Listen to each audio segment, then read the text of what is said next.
the effect it's had on the people of Israel, the people of UAE, the optimism and opportunity it's brought to the Middle East, none of that has been covered at all. And I think it's all because it came from us, from the Trump administration. Yeah, but that's no bloody excuse here. That's no excuse. Like, this transcends the political as far as I'm concerned, and I think as far as anybody reasonable would be concerned. And it's important to give the devil his due, and that's the case even if the devil happens to be Trump and his damned minions. And the facts seem to me to be clear on the ground that this represents a significant and very unexpected move forward on the peace front in the Middle East, and that's been a problem that has threatened all of us for 70 years, for longer than that, on all sorts of fronts.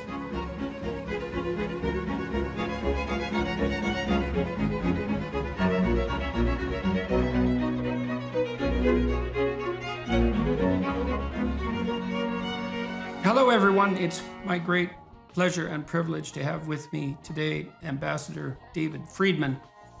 As the United States Ambassador to Israel from March 2017 until January 2021, Ambassador Friedman successfully guided unprecedented diplomatic advancements in the U.S.-Israel relationship, including moving the United States Embassy to Jerusalem, a move that was promised by many previous administrations but never occurred, and recognizing Israeli sovereignty over the Golan Heights. He is also among a very small group of American officials signally responsible for the Abraham Accords, comprehensive peace and normalization agreements between Israel and the United Arab Emirates, Bahrain, Sudan, and Morocco, for which he was nominated for the Nobel Peace Prize in 2021.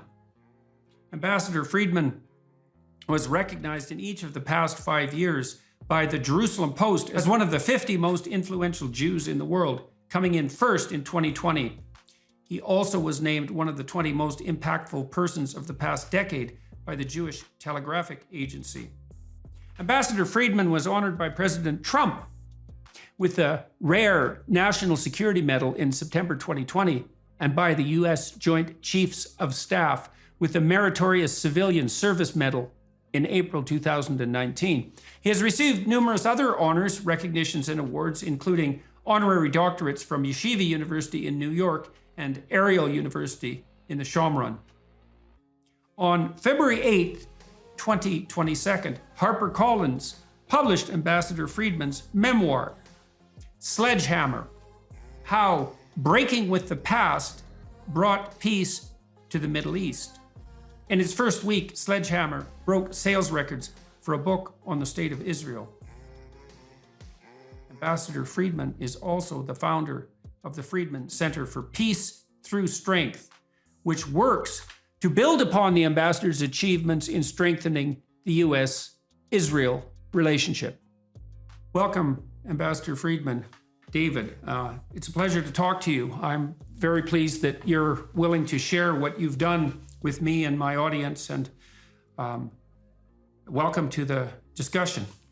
Thank you, Jordan. It's an honor to be on your show. So let's jump right in.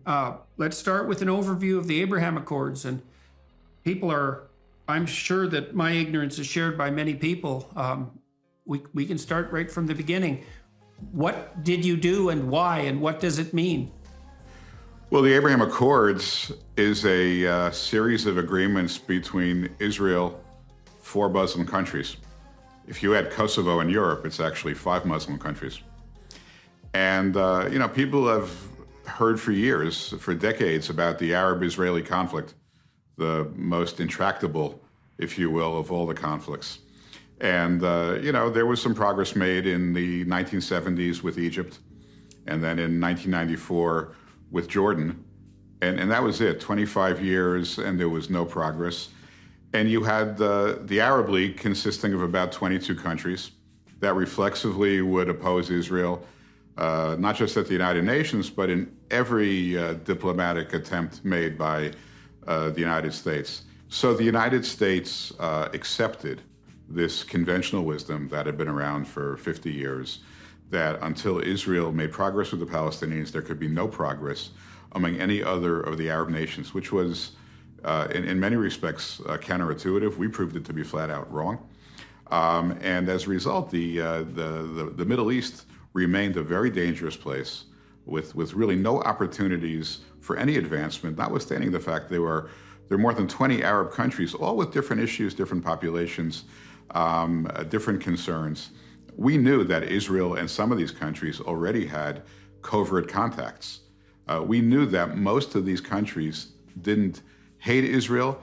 Some of them didn't even know why they didn't like Israel. Some of them, just reflexively acted against Israel. But you couldn't do anything because of this conventional wisdom. John Kerry was the biggest cheerleader for this point of view, that until Israel makes peace with the Palestinians, you can't move forward.